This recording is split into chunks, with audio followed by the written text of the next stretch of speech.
안녕하세요. LA의 정교수입니다. 구독과 좋아요 알람 설정은 영상 제작에 큰 힘이 됩니다. 자, 오늘 살펴볼 주제는요. 테슬라 중국 수요가 폭발한다라는 주제로 봅니다. 자, 그리고 전기차 판매가 줄어들까라는 주제로 보고요.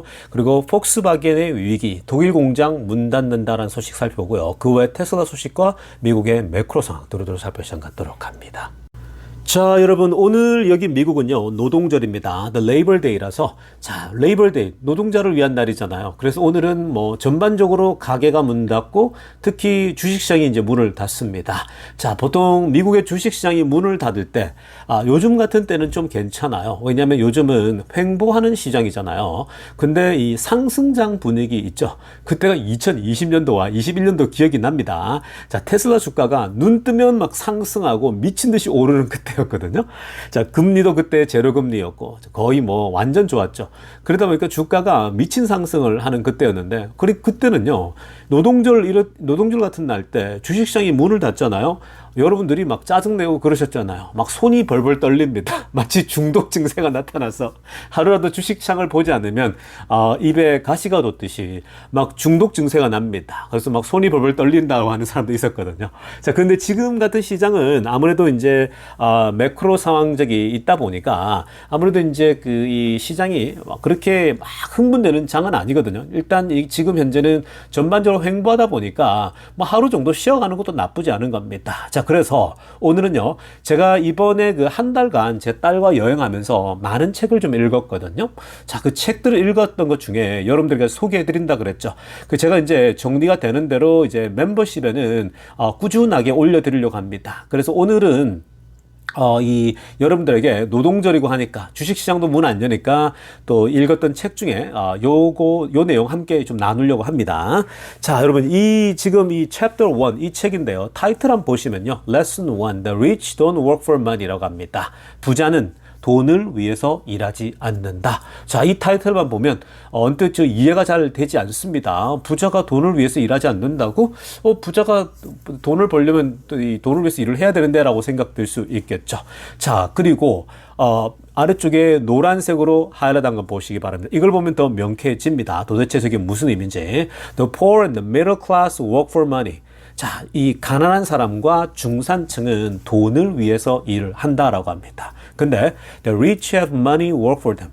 부자는 돈이 자기 자신을 위해서 일을 하게 한다는 거죠. 부자는 돈을 위해서 일하는 게 아니라 돈이 자기들을 위해서 일을 하게끔 한다라는 겁니다. 자, 이렇게 되니까 뭔가 clarify가 되죠. 이해가 훨씬 명쾌해집니다. 자, 그리고 이미 이런 분야의 책을 잘 읽는 사람들, 좋아하는 사람들은 벌써 이 책이 어떤 책인지 벌써 감이 오시는 분 계실 겁니다. 벌써 이 영어로 된 거지만 타이틀이랑 그 다음에 이 부제목을 보면서 이거 그 책인데 이라는 생각을 할 겁니다. 만약에 지금 이걸 보시고 이거 무슨 책이지? 라고 하시는 분은요, 좀 독서를 많이 하시면 좋겠습니다. 자, 이 책은 여러분 다 아시다시피 바로 Rich Dad and Poor Dad라는 책입니다. 부자 아빠, 가난 아빠 책이죠. Rich Dad and Poor Dad.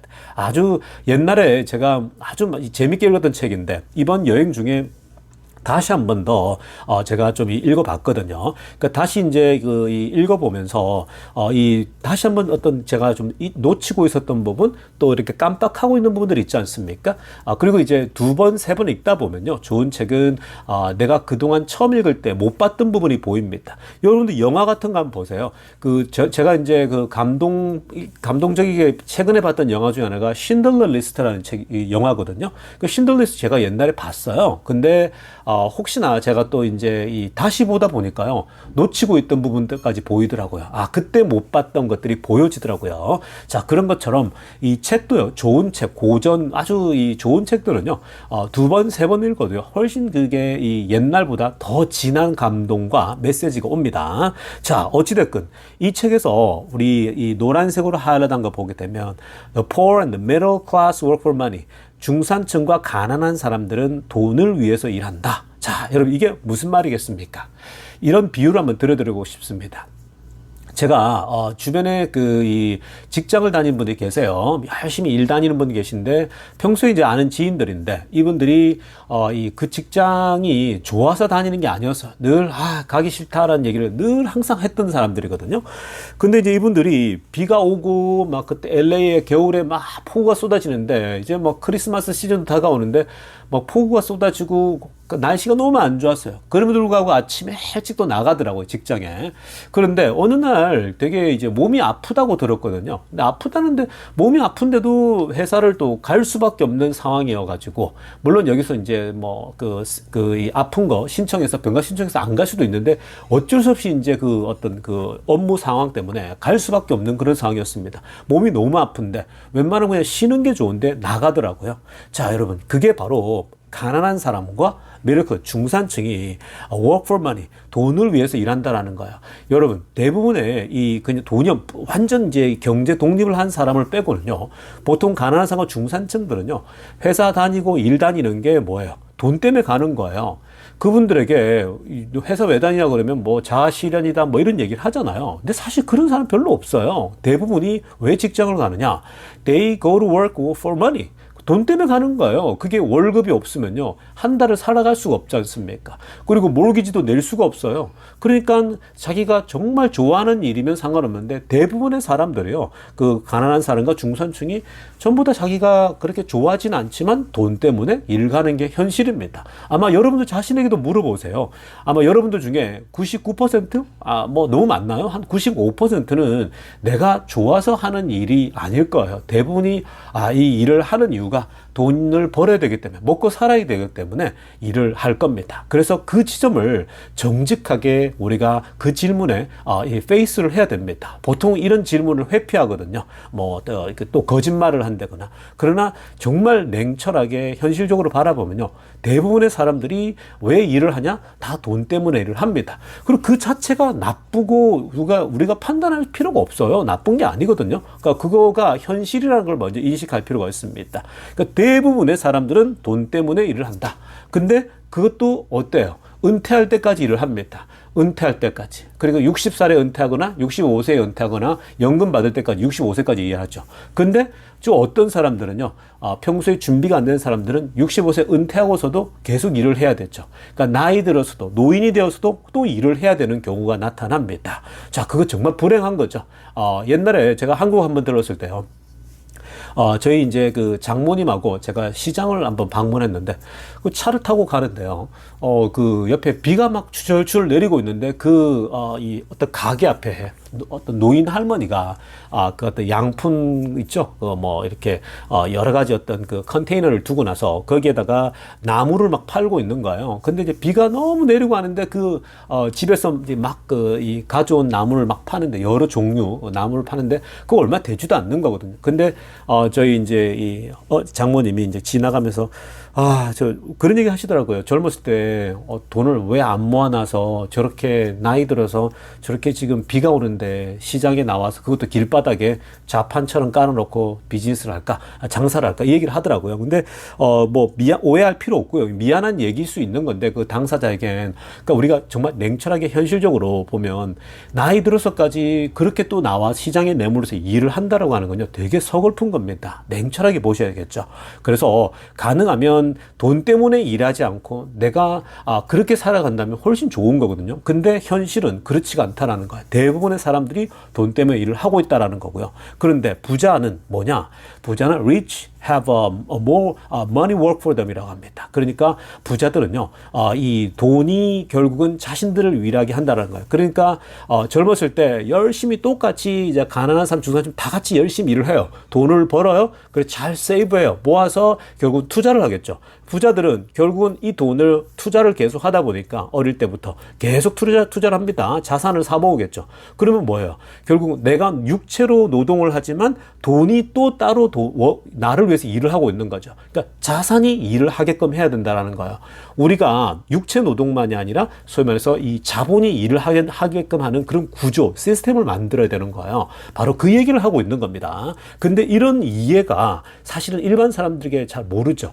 이게 자본주의 시스템이거든요. 근데 이 자본주의 안에서는요, 자본이잖아요. 반드시 우리의 자본, 돈이 나를 위해서 일하게끔 시스템을 구축할 수 있어야 되는 거야. 그런 의미에서 여러분들이 현재 주식에 투자하고 있는 거, 그 자본이 여러분들을 위해서 일을 하게 하는 거예요. 길게 바라보면서 10년, 20년. 그러니까 그 자본은 그냥 계속 묻어두는 거죠. 좋은 기업을 사는 거예요. 사모아두면 그 자본이 계속 굴러가면서 결국은 기업이 일을 하면서 나에게 이 배당도 주고 또 결국 주식이 올라가지고 내가 따로 노동으로 벌 수 없는 돈을 벌게끔 해주지 않습니까? 그러니까 그런 것들이 최근에 미국에서도 제가 백만장자 그 얘기를 해드린다고 했는데 깜빡했네요. 한번 오늘 2부 때나 내일 1부 때 한번 다뤄드리겠습니다. 그러니까 지금 미국에도요, 이번에 은퇴하는 사람들 중에 다 백만장자 이상이 된 사람이 훨씬 많은 사람이 이전보다도 은퇴를 하는 걸 보게 됐거든요.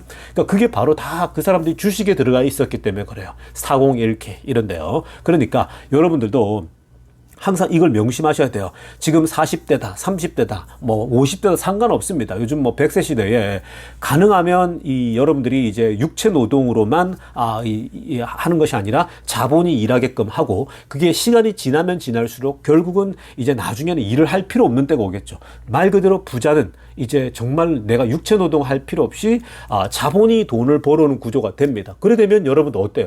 그제서야 여러분들이 원하는 일을 할 수 있겠죠. 그림을 그린다든지 여행을 한다든지 아주 더 자유로운 그런 삶을 살 수가 있는 겁니다. 더 의미 있는 일들을 할 수 있겠죠. 하기신 일을 하지 않고요. 그러니까 이런 점들을 여러분들이 명심하면서 이게 바로 자본주의에서 투자를 왜 하는지에 대한 명확한 답이라고 생각하시면 되겠습니다. 자, 다음으로 살필 소식은요, 폭스바겐 소식입니다. 자, 제가 아침에 눈 떠서요, 이 소식을 보면서 우려했던, 그동안 제가 여러분들이 방송을 통해서도 폭스바겐의 어떤 위기에 대해서 많이 말씀드리지 않았습니까? 뭐 작년, 재작년에 계속 이런 부분을 언급해 드렸는데, 자, 지금 드디어 이런 것들이 하나씩 터져 나오는데요. 폭스바겐이 위에 타이틀 보세요. 지금 이 공장을 문을 닫을 것에 대해서 경고를 지금 날렸거든요.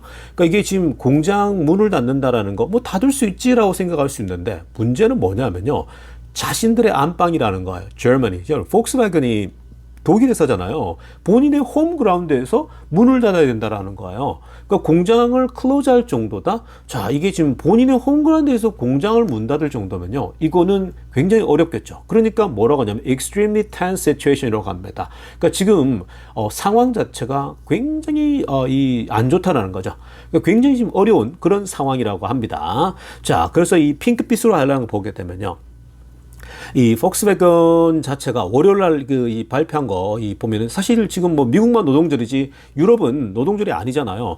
근데 지금 보시면은 공장을 이 문을 닫는 부분에 있어서 현재 이 미래를 소위 말해서 지키고 미래의 이 공장이 유지가 되려면 아주 극단적인 그러한 cost cutting measure가 필요하다는 거죠. 그러니까 이 가격을 소위 말해서 이 비용 절감을 위해서 굉장히 강력한 조치들이 필요하다는 걸 얘기를 하고 있는 거거든요. 특히 이제 초록색으로 하려고 보세요. 이 독일에는요, 이런 게 있었습니다. 이 Employment Protection Agreement라고 고용 보호 조약 같은 게 있단 말이죠. 근데 이런 부분에 대해서도 이제 더 이상 지킬 수가 없는 거예요. 그러니까 무슨 말이냐?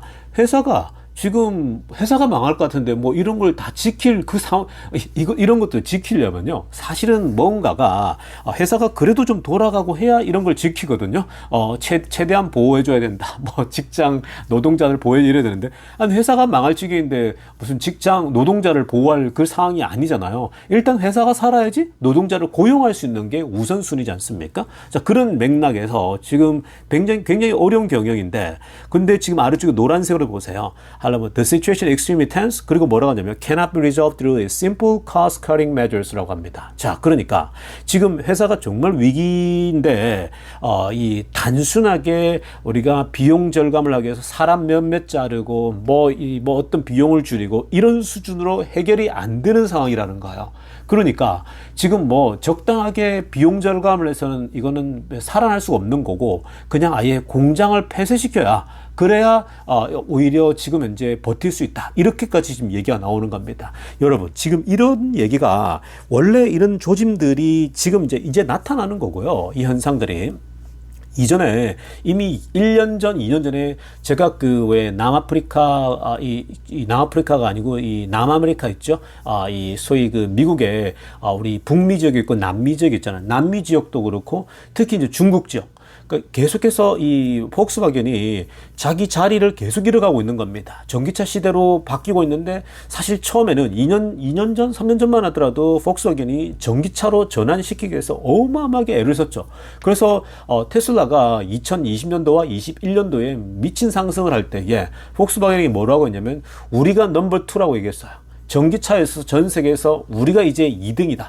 우리가 이제 테슬라와 함께 탑2다라고까지 얘기했죠. 아무도 우리를 이제 따라올 수 없다고 했는데 뚜껑을 열어보고 시간 지나니까 탑2는 뭐예요? 이제 탑2는 현대자동차가 탑2가 될 가능성이 높아진 상황입니다. 전기차에 있어서. 미국에서는 이미 폭스바겐이 이미 뭐 순위에도 못 들어가고 있죠. 미국에서는 지금 테슬라 다음으로 전기차를 많이 파는 회사는 우리 현대기아입니다. 우리나라 회사죠. 그러니까 지금 중국에서도요. 그 소위 말해서 그 이 중국 회사들에게 다 밀리고 있는 거예요. 그 중국 쪽에서 뭐라고 했냐면요. 기자들이 폭스바겐이 만든 전기차는 야 이거는 말도 안 된다라는 거예요. 우리 중국에서 대충 만든 거하고 비슷하다라고 얘기하는 겁니다. 우리도 그 정도로 만들겠다라는 거예요. 과거에 엔진 있죠. 내연기관은 그거는 중국이 섣불리 이게 소위 말해서 넘볼 수가 없는 거였거든요. 왜냐하면 결국 내연기관은 오랜 그 경험과 오랜 그 커리어가 쌓여야지 이런 좋은 엔진이 나오는 건데 그거는 뭐 중국이 이제 이 세계에 들어와서 따라잡을 수 있는 게 아니잖아요. 그래서 사실 폭스바겐이 중국에서 계속 자리를 다 뺏겼죠. 일자리, 모든 어떤 공장의 일들이랄지. 근데 그게 남미에서도 그렇고요. 호주에서도 그렇고 계속 이제 이뤄지는 거죠. 오히려 테슬라에게 계속해서 뺏기고 있습니다. 전기차 분야는요. 그러다 보니까 지금 폭스바겐이요. 내연차도 해야 되는데 내연차는 지금 내연차대로 문제고 전기차는 전기차대로 문제고 완전히 스떡이 돼 있는 거예요. 그러다 보니까 지금 이 현상이 다 드러나는 거예요. 독일 안에서 공장을 문을 닫을 시기이다. 더군다나 지금 독일도 그렇고 유럽도 경제가 별로 안 좋지 않습니까? 중국도 경제가 안 좋고. 그러니까 지금 비상경영 들어가는데 굉장히 어려운 시기입니다. 근데 이건요. 내연기관차들의 서막에 불과합니다. 모든 내연기관차들이 이런 길을 걸어가게 될 거예요, 앞으로. 자, 그래서 이런 부분을 보신다면요. 테슬라의 약진이 더 드러나게 될 겁니다, 앞으로요. 자, 지금부터는요, 테슬라 소식 집중적으로 들여다보겠습니다. 자, 가장 먼저 살펴볼 소식은요, 노르웨이에서 날라온 소식입니다. 자, 노르웨이가요, 역대급 데이터를 보여주고 있습니다. 자, 여러분 다들 아시죠? 과거에 노르웨이 많이 다뤄드렸는데, 노르웨이가요, 이번에 8월 달에, 이 전기차 판매, 신차 판매죠. 매출 보니까 94%를 차지했습니다. 자, 그러니까 100대 중에 95대가 전기차라는 거죠. 그러니까 무지막지한 겁니다. 이제 이 노르웨이 같은 경우는요, 뭐 거의 이게 이제 완벽한 전기차 체제로 전환되었다고 해도 과언이 아닙니다. 그래서 위에 빨간색으로 하이라이트됐지만 Just set new world record입니다. 이 세계 신기록을 세운 겁니다. 지금 어떤 나라도 전기차 판매가 전체 이 자동차 판매에서 전기차 판매가 94%를 차지한다? 자, 이거 뭐 말도 안 되는 일이 난 거죠. 그러니까 여러분 노르웨이가 얼마나 빠르게 바뀌는지 이해하시겠죠. 자, 그러니까 여러분 이런 걸 보시면 지금 뭐 무지막지한데 노란색으로 아래쪽에 하이라이트한 거 보시기 바랍니다. 뭐라고 하냐면요.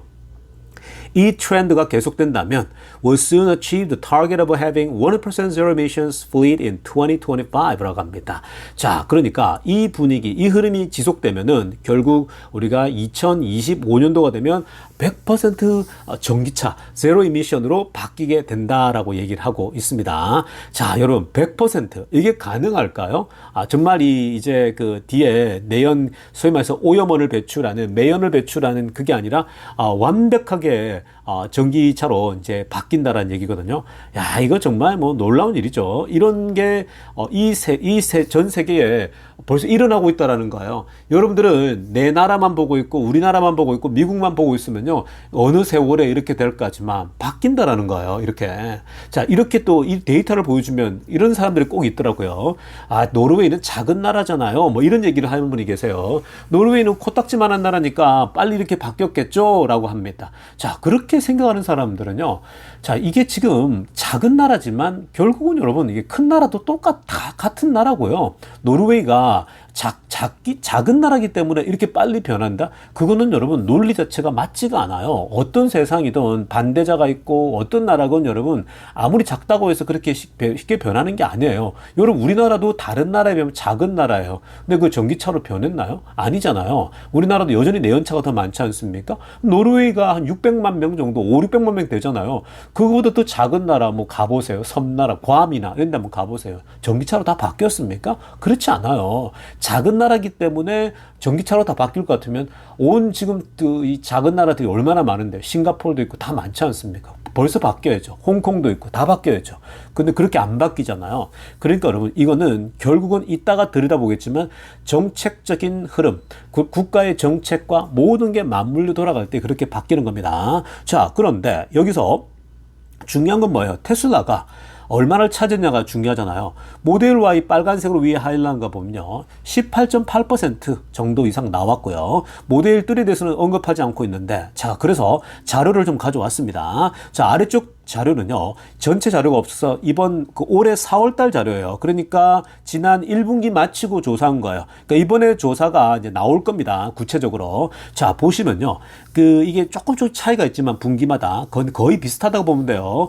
자, 이번 이 4월달에 테슬라 모델 Y가 20.4%를 차지했어요. 전체 마켓쉐어에서. 그 밑에 보면 도요타, 폭스와겐 비교가 안 돼요. 테슬라에 비하면요, 거의 3배, 4배 이렇게 차이 납니다. 판매가. 현대 코나도 259대 판 게 나오거든요. 자, 그리고 테슬라 모델 3가 있죠. 10위를 했습니다. 2.3%. 그러니까 테슬라가 전체 이 마켓쉐어가 22%, 23% 가까이 되는 거죠. 자, 지금 이 100% 가까이 현재 그 전기차 침투율이 일어난 나라에, 이 노르웨이에 테슬라가 22%, 23%를 차지한다? 20%가 넘어요. 여러분 놀랍지 않습니까? 어느 지역에 만약에 이걸 전 세계로 환산하는 거 무리일 수가 있겠지만 그냥 즐겁게 상상을 해보면요. 전 세계의 전기차 침투율이 이렇게 올라왔는데 테슬라가 가장 강한 회사다. 그때도. 그러면 20%를 차지한다고 생각해 보세요. 어떤 상상을 해볼 수 있겠습니까? 무지막지한 거죠. 미국에서도 만약에 2, 3천만 대씩 팔리는데 20%씩 가져가게 되면요. 테슬라가 압도적인 거죠. 그러니까 이렇게 전 세계가 파이가 점점 커져서 전기차 침투율이 커졌는데 여기서 테슬라가 20% 이상 지분율을 가져가는 건요. 어마무시한 거예요. 지금 어떤 회사도요. 20% 이상 가져간 회사가 없어요. 근데 이거는 만약에 이게 현실이 된다면요. 사실은 테슬라가 정말 이때는 주가가 어느 정도가 있을까요? 자동차만으로도 충분히 지금으로부터 두세 배 이상은 뛸 수 있겠죠. 자동차만으로도요. 그러니까 자율주행을 얘기하지 않더라도요. 그래서 여러분 이런 걸 본다면 굉장한 지금 노르웨이 자체도 놀랍지만 앞으로 전 세계가 이렇게 갈 겁니다. 근데 테슬라가 20% 이상 지분율을 가지고 있다. 자, 이건 남의 나라에서 이 정도면 굉장한 흐름이라고 보면 되겠습니다. 자, 그렇다면 왜 이렇게 노르웨이가 빠를까? 자, 노르웨이가 인구가 적기 때문에 전기차 침투율이 빠른 거잖아요 라고 하는 논리, 정말 이 형편없는 논리라고 말씀드렸죠. 자, 그렇다면 왜 이렇게 빨리 이렇게 바뀔까? 바로 국가 정책과 맞물릴 때에 이런 시너지가 나는 겁니다. 자, 지금 보십시오. 빨간색으로 동그라미 친 거 2025년입니다. 2025년도까지 뭘 해야 되냐? 위에 지금 그러잖아요. Countries banning the sales of new petrol and diesel car라고 합니다. 자, 내연기관차는요, 판매자차, 디젤차를 포함해서 내연기관차는 2025년도까지 노르웨이에서는 판매를 할 수가 없어요. 그러니까 지금 24년도잖아요. 내년 25년도거든요. 그때까지는 무조건 정리를 해야 되는 거예요. 내년까지는 내연차는 이제 여기서 만들어서 공급 자체가 안 됩니다. 그러니까 지금 노르웨이는 국가 정책이 이렇게 밀고 가니까 모든 어떤 산업들이 이게 맞춰가는 거예요. 그래서 전기차 침투율이 이렇게 빠른 겁니다. 그러니까 이게 지금 국가 정책이 25년까지야 라고 딱 못을 박아버리니까 이렇게 빨리 전환하는 거고요. 그 다음에 벨기에가 29년도입니다. 자, 그 다음에 노란색으로 동그라미 친 거 보게 되면요. 2030년도까지 내연차를 못 판다라고 못을 박은 나라가 바로 독일이 들어가 있어요. Germany가. 여러분, 이게 지금 독일이 벌써 들어가 있고 아래쪽에 그리스, 아이슬란드, 이스라엘, 네덜란드, 스웨덴, 덴마크거든요. 자, 지금 여러분 이 중에 가장 큰 나라가 독일인데 그리고 보면은 대부분 다가 북유럽 국가거든요. 자, 그런데 이렇게 이제 다 바뀌어가게 되겠죠. 2030년도까지니까. 아마도 여러분 2026년, 7년 되면요. 더 빨리 이 전기차 침투로 넘어가게 되고 너도 나도 전기차를 살 수밖에 없는 분위기로 넘어갑니다. 정책적인 그 상황 때문에. 그래서 여러분 폭스바겐도 이렇게 위기가 빨리 찾아온 건요. 바로 지금 이 타겟에 맞추려고 전기차 침투를 맞추기 위해서 달리다 보니까 준비는 덜 됐는데 막 시간은 다가오죠. 그러니까 이 막 허둥지둥하고 있는 거예요. 그래서 공장도 문을 닫아야 되고 막 그런 상황이 오는 겁니다. 자, 그런데 2035년 초록색으로 별 붙인 거 보세요. 오른쪽에.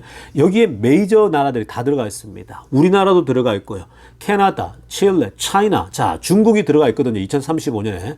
중국도 한 10년 후가 되면요.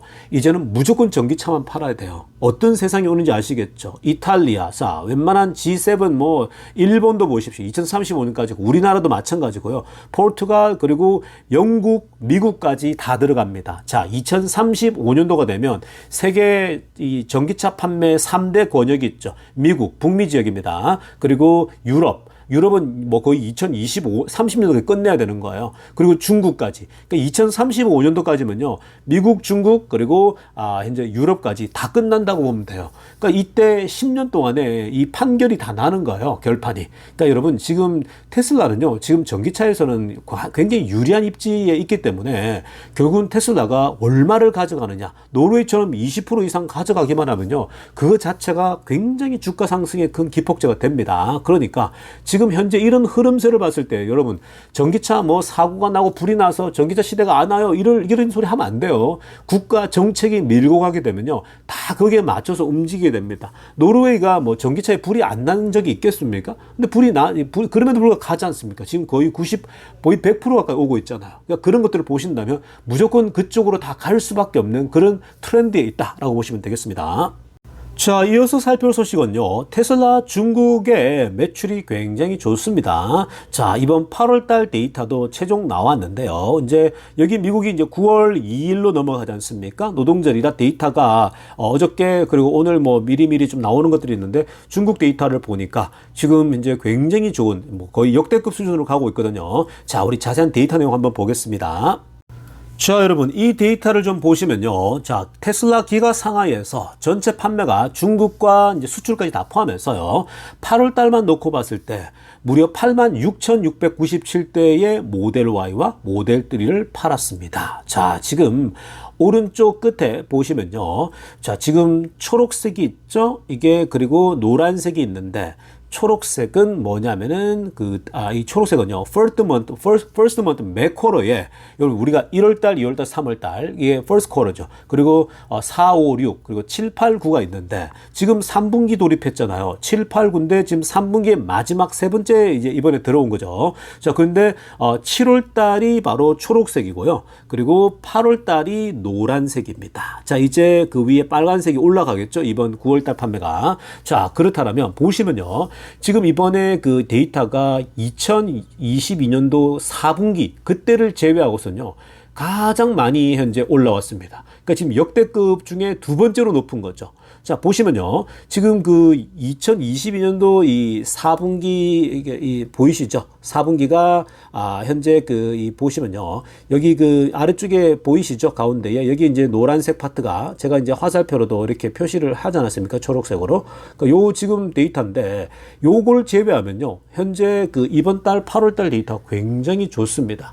자, 그런데 이 2022년도 4분기에는요, 4분기가 별로 안 좋았어요. 빨간색 보세요. 보통 4분기는 굉장히 많이 팔리거든요. 근데 저 때는요, 22년도 4분기는, 저 때 4분기가 참 안 좋았죠. 저게 이제 금리가 막 오를 때니까 저 때가 안 좋은 거거든요. 그런데 지금은요, 이제 금리는 앞으로 내려갈 거고, 분위기가 나쁘지 않죠. 이제 뭐, 저금리에 물건도 제공하고 하다 보니까. 근데 일단 기본적으로 8월 달이 지금까지 역대급 두 번째로 좋다라는 거고요. 자, 여기서 빨간색이 이제 더 위로 올라가게 되면 최역대급을 뚫을 가능성도 굉장히 높습니다. 그러니까 23년도 4분기를 돌파하면 되는 거거든요. 아마 지금 무난하게 돌파하지 않을까라고 예측하고 있습니다. 왜냐하면 4분기는 원래 사이즈가 커요. 그러니까 평소 처럼 나오기만 하면요, 4분기 데이터가 결국은 저 숫자 최고치를 다 뚫지 않을까라고 전망하고 있습니다. 자, 중국에서 역대급 데이터가 나와주고 있는 그런 트렌드로 가고 있죠. 그리고 이런 분위기로 가기만 하면요, 결국 테슬라는 이번 3분기가 무난한, 굉장히 괜찮은, 이 어려운 여건 속에서 굉장히 무난하고 괜찮은 그런 매출을 기록할 가능성이 굉장히 높습니다. 그러니까 여러분 지금 우리가 이제 지난 1분기에 바닥을 찍었다고 보면 되고요. 2분기 딜리버리 괜찮았죠? 이제 3분기 좋아질 거고 여기 에너지까지 좋은 소식 나오게 되면 이 테슬라 3분기도 선방할 거라 봅니다. 근데 이거는 점점 좋아질 거예요. 금리가 내려가면 두 가지 측면에서 테슬라에게 유리하다고 말씀드렸습니다. 그래서 좋은 흐름이 이 굉장히 나오고 있는 그런 흐름세다라고 정리하고 가겠습니다. 여러분 오늘 영상은요 이쯤 하도록 하고요. 2부 때 뵙도록 하겠습니다. 레이종 교수였습니다.